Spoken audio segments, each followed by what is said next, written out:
नमस्कार साथियों, आप सब कैसे हैं? उम्मीद करते हैं कि अच्छे होंगे।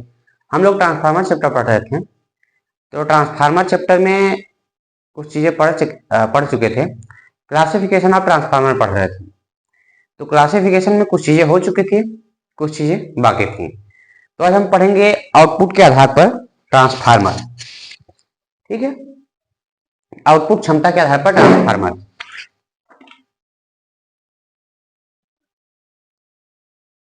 आउटपुट क्षमता के आधार पर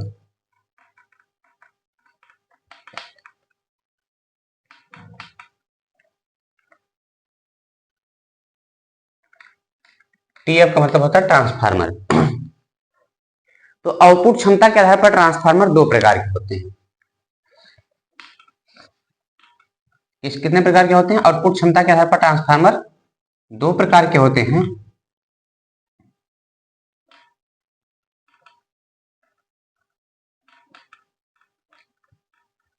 एक होता है ऑटो ट्रांसफार्मर,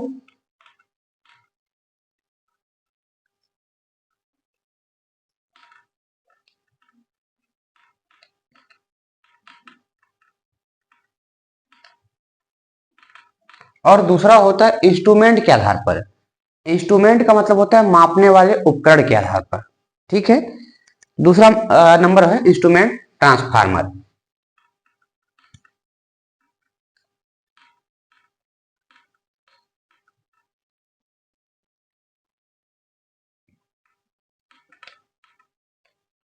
ट्रांसफार्मर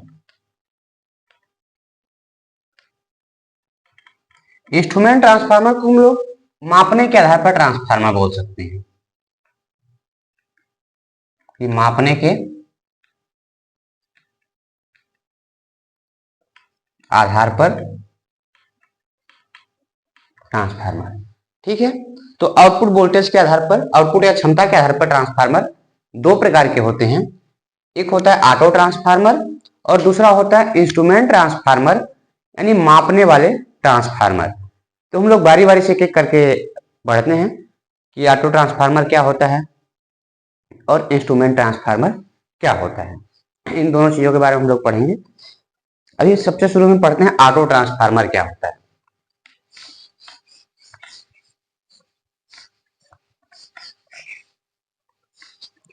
तो सबसे पहले ऑटो ट्रांसफार्मर पढ़ते हैं। ऑटो ट्रांसफार्मर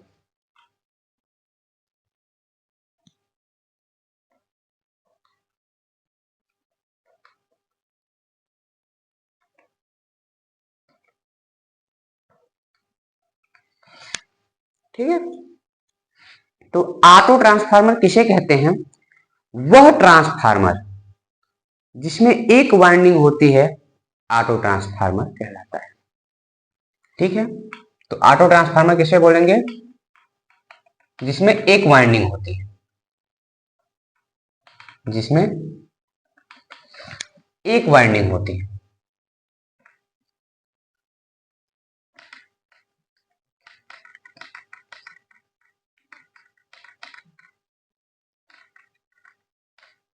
वो कौन सा ट्रांसफार्मर है? Auto transformer. अब एक ही वाइंडिंग है और हमको स्टेप अप भी लेना है, स्टेप डाउन भी लेना है। ठीक है, ऑटो ट्रांसफार्मर क्या है? जिसमें एक वाइंडिंग होती है, ऑटो ट्रांसफार्मर कहलाता है। इसमें क्या होती है? एक ही वाइंडिंग है। तो एक वाइंडिंग इसमें क्या करती है? एक वाइंडिंग प्राइमरी और सेकेंडरी दोनों का काम करती है। एक वाइंडिंग प्राइमरी वाइंडिंग व सेकेंडरी वाइंडिंग दोनों का काम करती है, का काम करती है। एक चीज ध्यान दीजिएगा, एक ही वाइंडिंग है इसमें। यदि प्राइमरी वाइंडिंग को इसमें, यदि वाइंडिंग को प्राइमरी की भांति, पूरी वाइंडिंग मान लीजिए हम कि प्राइमरी की भांति और इसको कुछ अंश को सेकेंडरी की भांति, ये वाइंडिंग है, इसको पूरी वाइंडिंग को प्राइमरी की भांति, ठीक, और उसके कुछ अंश को सेकेंडरी वाइंडिंग लोड के साथ जुड़ा रहता है। कुछ अंश को सेकेंडरी वाइंडिंग के लिए, ये मान लीजिए N1 N2, ये है आपका लोड। यदि पूरी वाइंडिंग को प्राइमरी की भांति और उसके कुछ अंश को सेकेंडरी की भांति प्रयोग की जाए तो क्या होगा? आपको पता है इसमें पूरी वाइंडिंग को प्राइमरी की भांति यानी N1 बड़ा है किससे? N2 से। ठीक है। अब हम ट्रांसफार्मर की पिछली वाली क्लास में एक चीज बताया हूं कि जब N1 बड़ा होता है N2 से तो कौन सा ट्रांसफार्मर होता है? अपचायी ट्रांसफार्मर, जिसे हम लोग बोलते हैं step down transformer. Step down transformer. ये बातें क्लियर है आपको? यदि ऑटो ट्रांसफार्मर में क्या होता है, एक वह ट्रांसफार्मर जिसमें एक वाइंडिंग होती है वह ट्रांसफार्मर ऑटो ट्रांसफार्मर कहलाता है।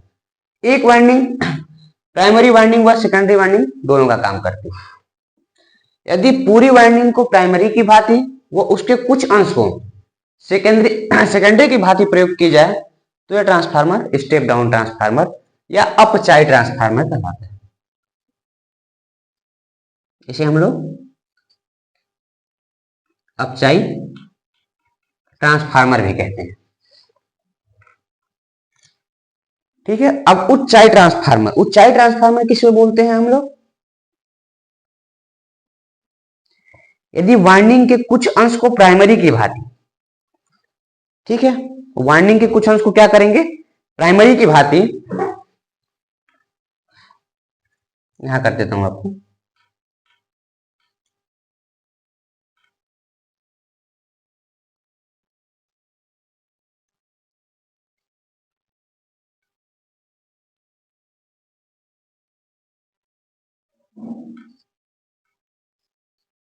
ये आपका लोड, ये आपका पीडब्ल्यू प्राइमरी वाइंडिंग। ठीक है, प्राइमरी वाइंडिंग और उसके कुछ अंश को सेकेंडरी वाइंडिंग। ये है आपका SW, ये है आपका लोड। तो यदि ट्रांसफार्मर के वाइंडिंग में कुछ भाग प्राइमरी वाइंडिंग वो पूरा भाग सेकेंडरी वाइंडिंग का हो, इसका मतलब ये है N1 ये हो गया, N2 ये हो गया, यानी N2 बड़ा है किससे? N1 से। तो हम लोग क्या बोलेंगे? Step up transformer. ये चीजें क्लियर हुई? अपचायी ट्रांसफार्मर किसे बोलते हैं? उच्चाई ट्रांसफार्मर, इसको उच्चाई ट्रांसफार्मर भी बोलते हैं, उच्चाई ट्रांसफार्मर। तो यदि इसके पूरे भाग को प्राइमरी की भांति और कुछ भाग को यदि सेकेंडरी की भांति प्रयोग किया जाए तो वो अपचायी ट्रांसफार्मर होता है। यदि इसके कुछ अंश को प्राइमरी की भांति और पूरे भाग को सेकेंडरी की भांति प्रयोग किया जाए तो इसे उच्चाई ट्रांसफार्मर कहते हैं। ठीक है। अब एक किस सिद्धांत पर कार्य करता है, ये चीजें तो समझ में आ गई आपको?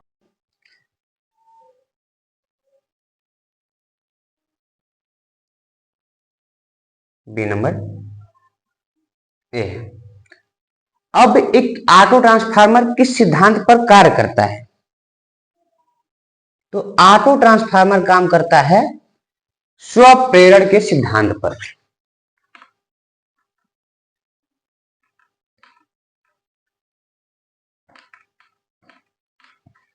स्वप्रेरण मतलब उसी में धारा प्रवाहित हो रही है और धारा प्रवाह के कारण विद्युत वाहक बल प्रेरित हो रहा है।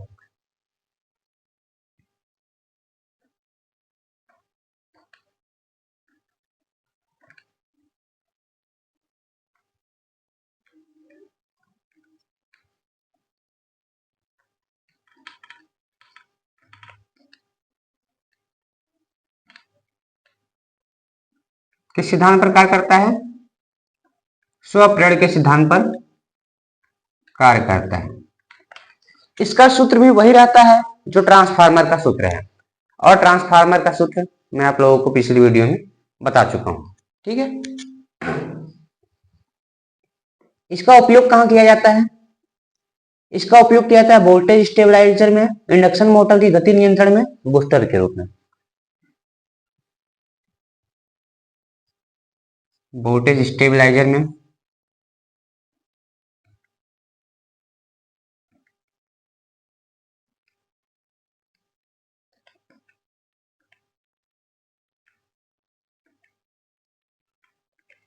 इंडक्शन मोटर की गति नियंत्रण में,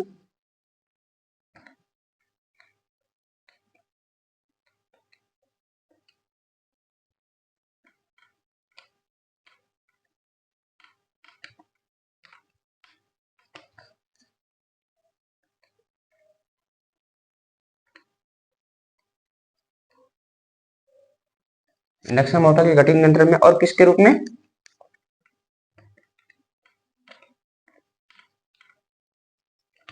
बूस्टर के रूप में। ये है आपका ऑटो ट्रांसफार्मर।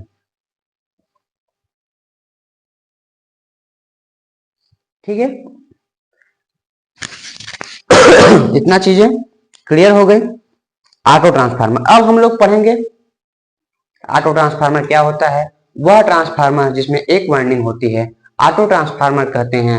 एक वाइंडिंग जो होती है वो प्राइमरी व सेकेंडरी दोनों का काम करती है।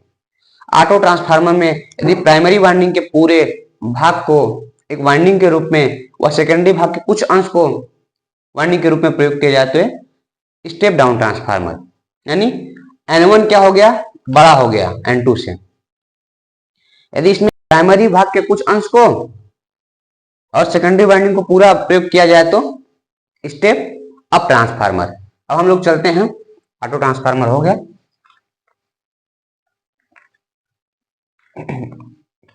अब चलते हैं मापने वाले ट्रांसफार्मर। मापने का मतलब होता है मेजर करने वाले, इंस्ट्रूमेंट ट्रांसफार्मर जिसे बोलते हैं। तो इंस्ट्रूमेंट दूसरा नंबर क्या है?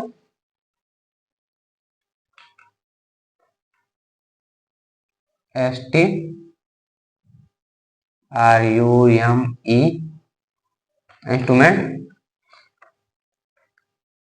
ट्रांसफार्मर। इसको बोलते हैं मापने वाले ट्रांसफार्मर।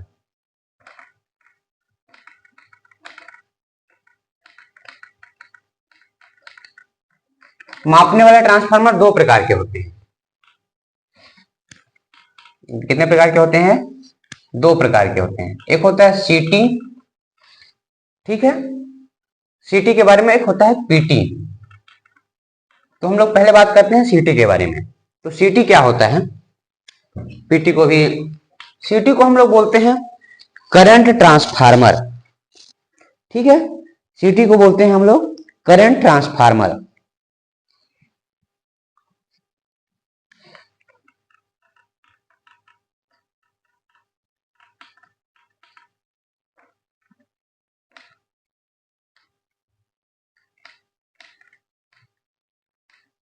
ठीक है, करंट ट्रांसफार्मर इसको बोलते हैं।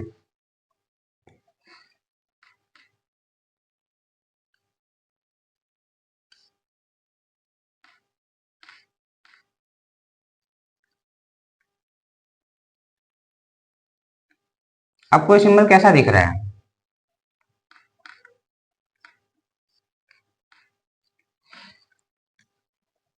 स्टेप अप की तरह दिख रहा है या स्टेप डाउन की तरह?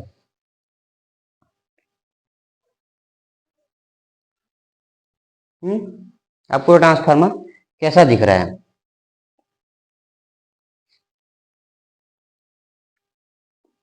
तो इसमें क्या होता है सीटी में,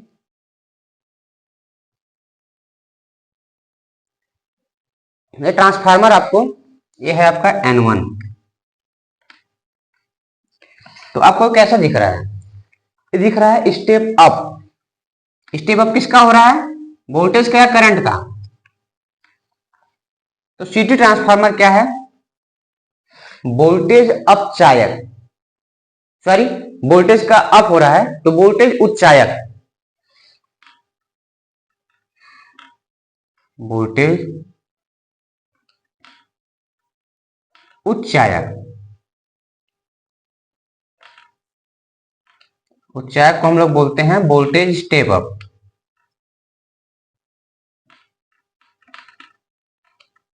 अब वोल्टेज बढ़ रहा है तो करंट क्या होगी, कम होगी। धारा अपचायक करंट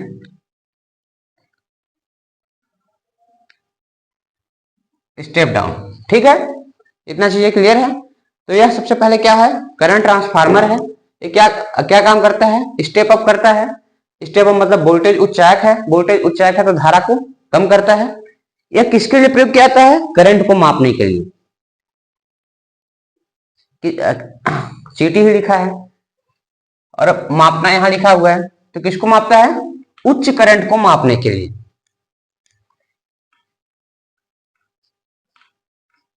उच्च करंट को मापने के लिए।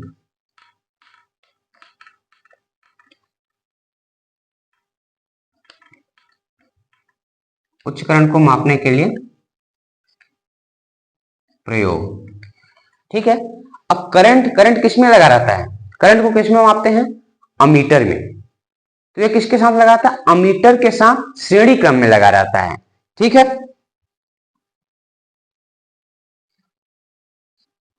ये अमीटर के साथ उच्च करंट,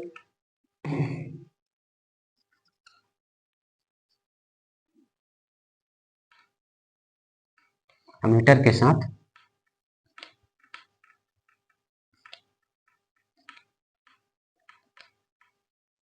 श्रेणी क्रम में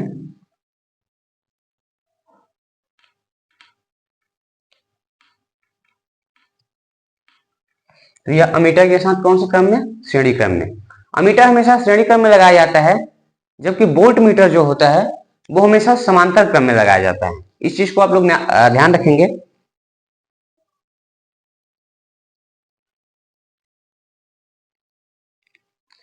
इसमें क्या होता है, इसकी सेकेंडरी वाइंडिंग को खुला नहीं रखा जाता है।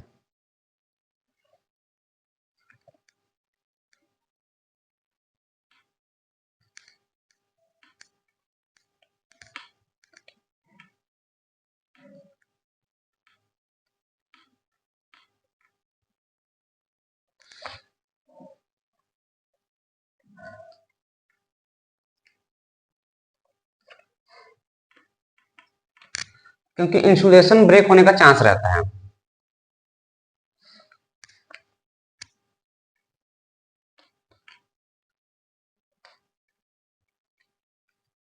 ठीक है, इसकी सेकेंडरी वाइंडिंग को खुला नहीं रखा जा सकता है। यह वोल्टेज को क्या करती है, बढ़ाती है, और धारा को क्या करती है, कम करती है। तो वोल्टेज को कितना बढ़ा सकती है, वोल्टेज को जैसे 100 से 200 एम्पियर है धारा, तो उस धारा को कम कर रही है, तो 1 से 2 एम्पियर की धारा में परिवर्तित कर सकती है। ठीक है, ये हो गया सीटी आपका। अब हम लोग चलते हैं,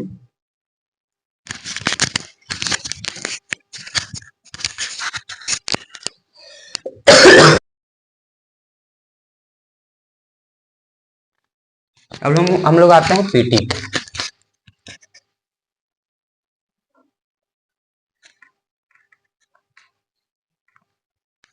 पीटी का मतलब क्या होता है, पीटी, इसके नाम से ही आप लोग पकड़िएगा कि नाम क्या है।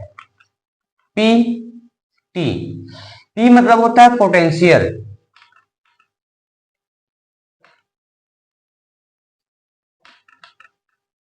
टी मतलब ट्रांसफार्मर।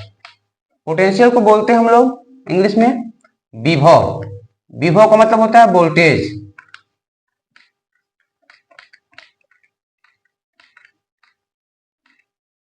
Voltage transformer. ठीक है, तो यह किसका मापन किया जाता है, इसमें इसके नाम से यह स्पष्ट है कि यह वोल्टेज का मापन करता है। कैसा वोल्टेज का, हाई वोल्टेज का मापन करता है। ठीक है,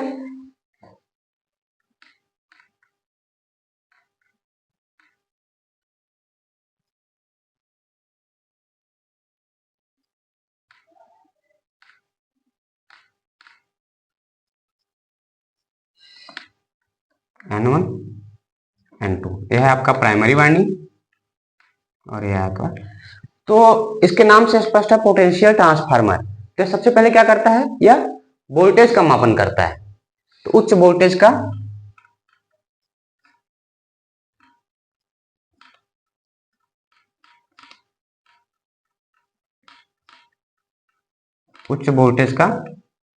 मापन, ठीक है, उच्च वोल्टेज का मापन।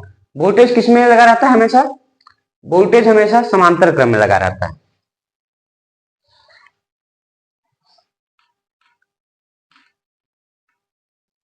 हमेशा समांतर क्रम में लगा रहता है।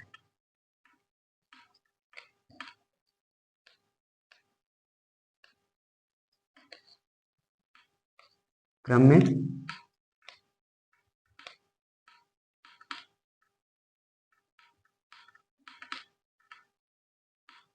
देखिए आप लोग यहाँ पे, इसमें N1 ज्यादा हो रहा है N2 से।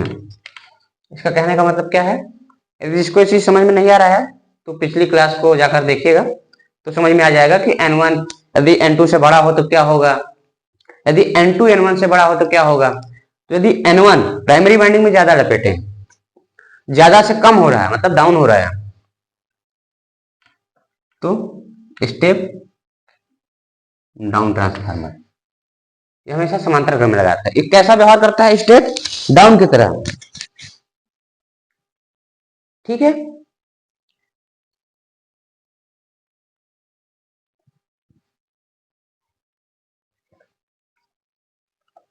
यह स्टेप डाउन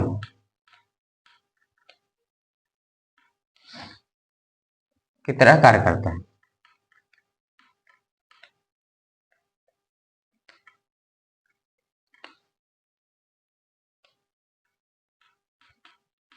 अब वोल्टेज को घटाने के लिए इसकी सेकेंडरी वाइंडिंग को हमेशा क्या रखा जाता है, खुला रखा जाता है।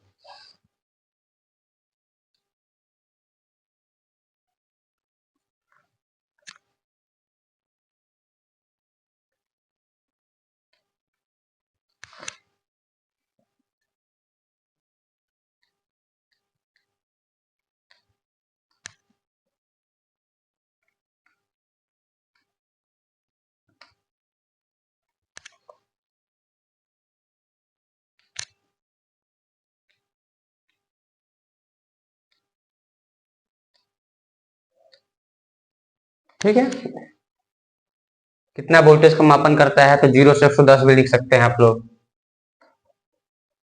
उसमें धारा का मापन 0 से 5 एम्पियर, सिटी वाला में तो 0 से 5 एम्पियर, 0 से 110 वोल्ट, इसका मतलब वोल्ट होता है। ठीक है, इतना चीजें क्लियर है आपको। इसमें चक्रों की संख्या पूछे तो 1 से 5 चक्कर सेकेंडरी वाइंडिंग में, सेकेंडरी वाइंडिंग में चक्रों की संख्या 1 से 5 टर्न, टर्न मतलब लपेटा। ठीक है, ये चीजें क्लियर है आपको, कोई दिक्कत। ये हो गया आपका आउटपुट क्षमता के आधार पर ट्रांसफार्मर। अब हम लोग चलेंगे दूसरे आधार पर, ट्रांसफार्मर के प्रकार पढ़ेंगे। ये चीजें क्लियर हुई आपको। अब हम लोग पढ़ेंगे शीतलन के आधार पर। शीतलन का मतलब होता है कूलिंग के आधार पर ट्रांसफार्मर। कूल का मतलब होता है ठंडा।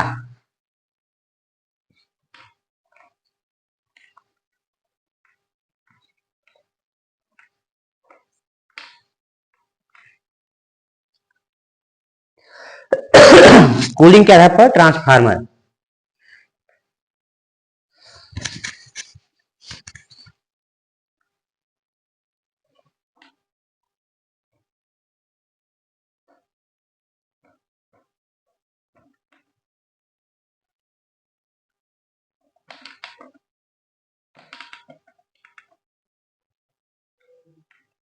एक चीज देखिएगा, शीतलन के आधार पर ट्रांसफार्मर, ट्रांसफार्मर क्या है, एक स्थैतिक युक्ति है।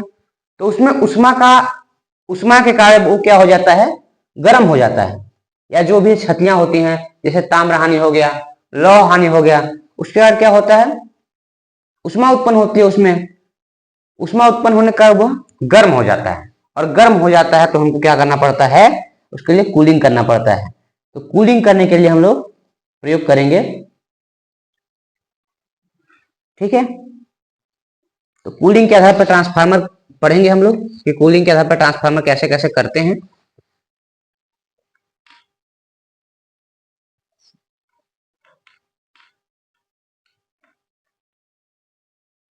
प्राकृतिक शीतलन विधि,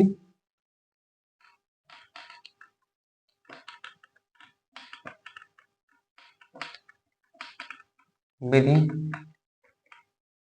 दूसरा नंबर है जल शीतलन विधि,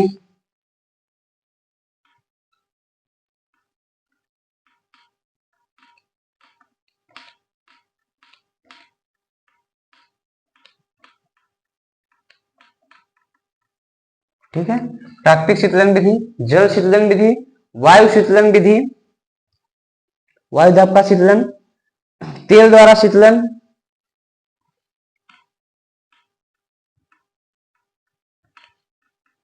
वायु द्वारा शीतलन हो गया, और क्या हो गया, तेल द्वारा शीतलन हो गया। तेल द्वारा शीतलन, तेल द्वारा शीतलन के बारे में हम लोग बात करेंगे। तेल द्वारा शीतलन क्या होता है,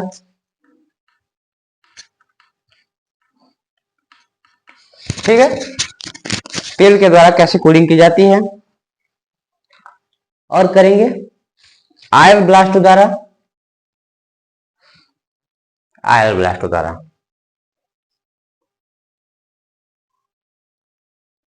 आयर ब्लास्ट द्वारा, ठीक है। तो सबसे पहले हम लोग पढ़ेंगे प्राकृतिक शीतलन। प्राकृतिक विधि से जो शीतलन किया जाता है उसे हम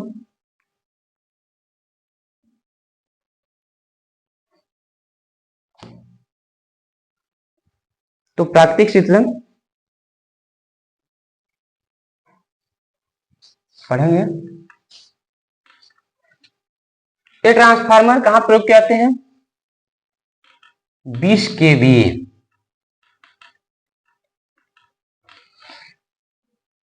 तक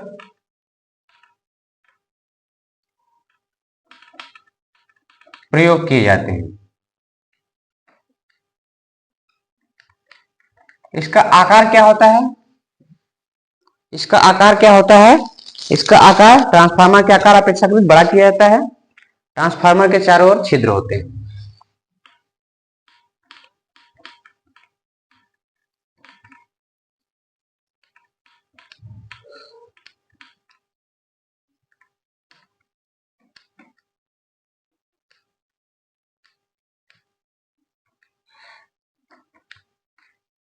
ट्रांसफार्मर का आकार अपेक्षाकृत, ट्रांसफार्मर में के चारों ओर छिद्र होते हैं जिससे वायु प्रवेश कर सके और शीतलता बनी रहे।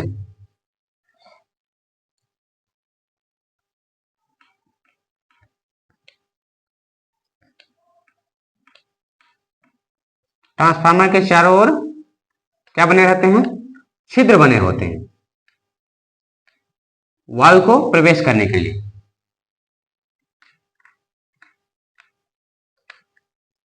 यह है आपका प्राकृतिक शीतलन विधि।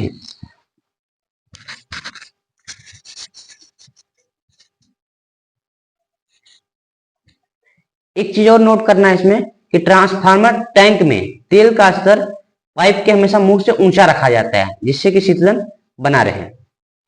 अब दूसरा नंबर है वायु दाब द्वारा शीतलन। वायु दाब मतलब वायु के दबाव द्वारा, इसमें बस कैसे करते हैं ये चीज आपको बता देंगे।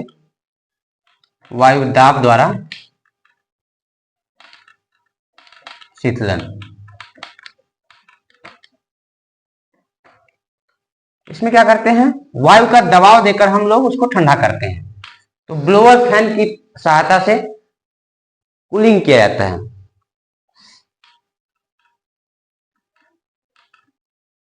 इसमें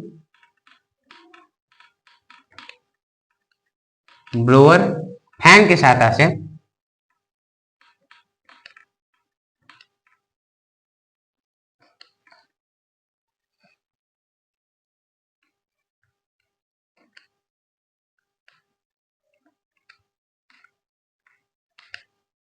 सहायता से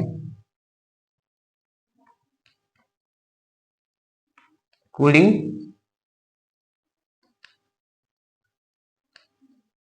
की जाती है। ठीक है, वायु मतलब ब्लोअर फैन आएगा, प्रेशर से कूल हवा मारेगा और हवा के द्वारा उसको ठंडक प्रदान होगी। अब जल द्वारा शीतलन,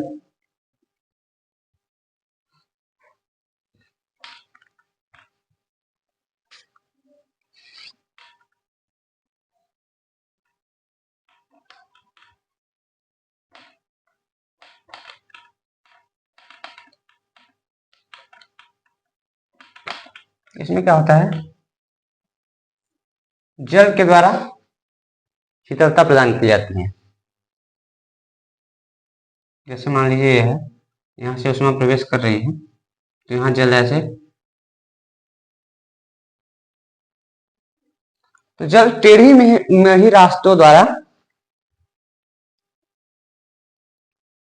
उष्मा को ट्रांसफार्मर से बाहर निकाला जाता है।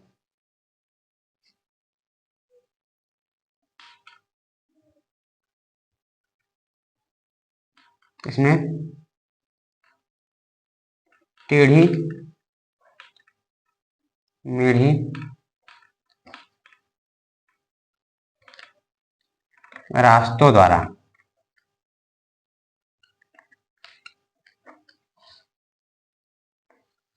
उष्मा को बाहर निकाला जाता है।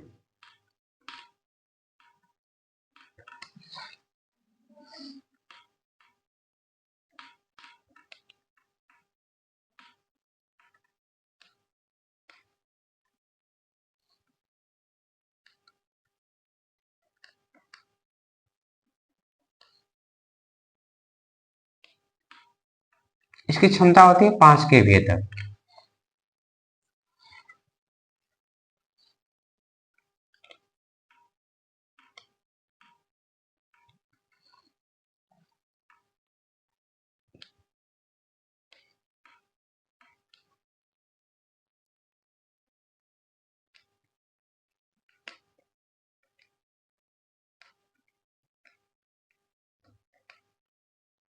इसकी क्षमता कितनी होती है, 5 केवीए तक।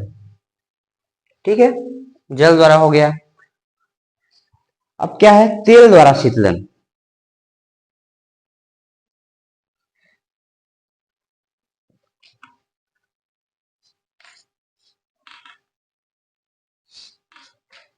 तेल द्वारा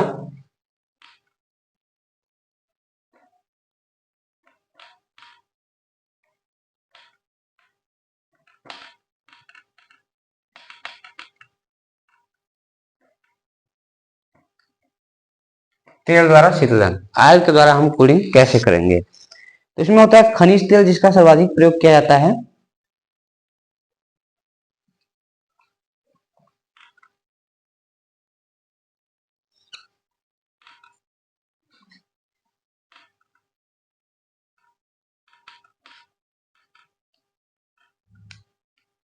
खनिज तेल जिसका हम लोग क्या करेंगे, सर्वाधिक प्रयोग करते हैं। एक होता है सिंथेटिक तेल, इसका प्रयोग हम लोग करते हैं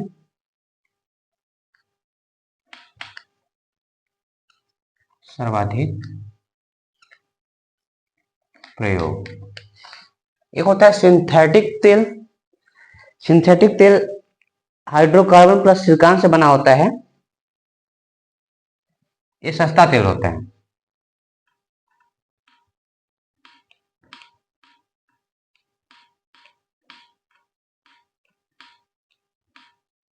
किसका किसका बना होता है, हाइड्रोकार्बन प्लस सिलिकॉन का।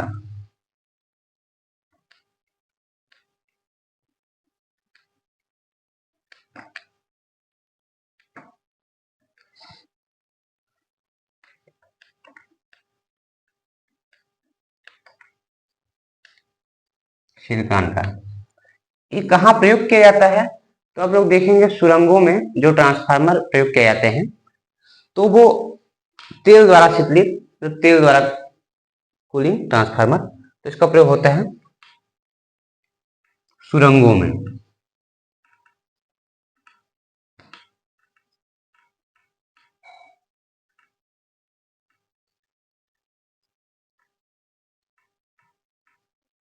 तो यह आपका तेल द्वारा शीतलन ट्रांसफार्मर। ठीक है, अब आयल के गुण भी पता होना चाहिए कि आयल कैसा होना चाहिए। विद्युत रोधी, विद्युत रोधी का मतलब होता है कुचालक। ठीक है, प्रज्वलन बिंदु इसका 140 होना चाहिए और परावैद्युत क्षमता होती है, तेल कैसा होना चाहिए, विद्युत रोधी होने चाहिए।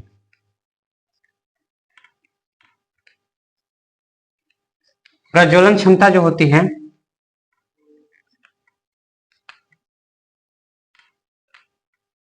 140 और परावैद्युत क्षमता जैसे डाइलेक्ट्रिक स्टैंड बोलते हैं, तो अलग अलग वोल्टेज सहने की क्षमता को हम लोग परावैद्युत सामर्थ्य बोलते हैं। तो परावैद्युत सामर्थ्य होना चाहिए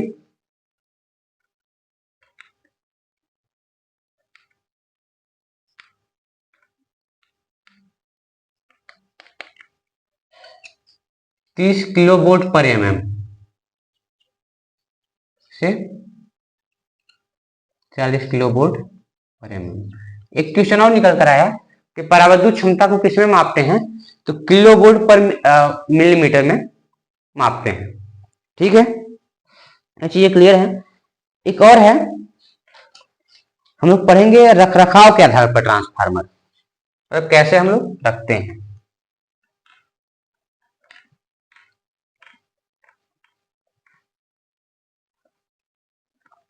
रख रखाव के आधार पर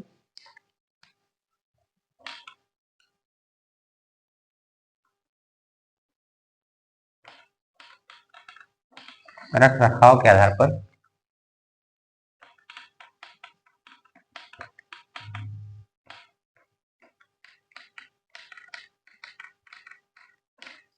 ट्रांसफार्मर। ठीक है, रख रखाव कहाँ रखते हैं, कुछ ट्रांसफार्मर अंदर रखते हैं, कुछ ट्रांसफार्मर बाहर रखते हैं। तो इसे अंदर रखते हैं उसे हम बोलेंगे इनडोर,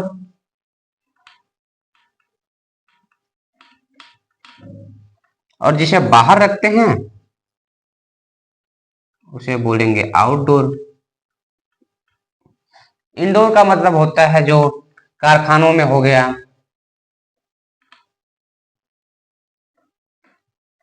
किसी स्पेशल मशीनों में हो गया। आउटडोर हो गया सामान ट्रांसफार्मर, जो बाहर है, हम लोगों के घर के बाहर लगा हुआ है, उसे हम लोग बोलते हैं सामान ट्रांसफार्मर। तो ये चीजें आप लोगों को समझ में आ गई। अब कुछ चीजें बची हुई हैं, ट्रांसफार्मर का भी एक और प्रकार है, तो उसको मैं अगली क्लास में पढ़ूंगा। व्यापारिक आधार पर ट्रांसफार्मर, जैसे पावर ट्रांसफार्मर और डिस्ट्रीब्यूशन ट्रांसफार्मर, ये लंबा है काफी। तो अभी इतनी चीजें क्लियर हो गई।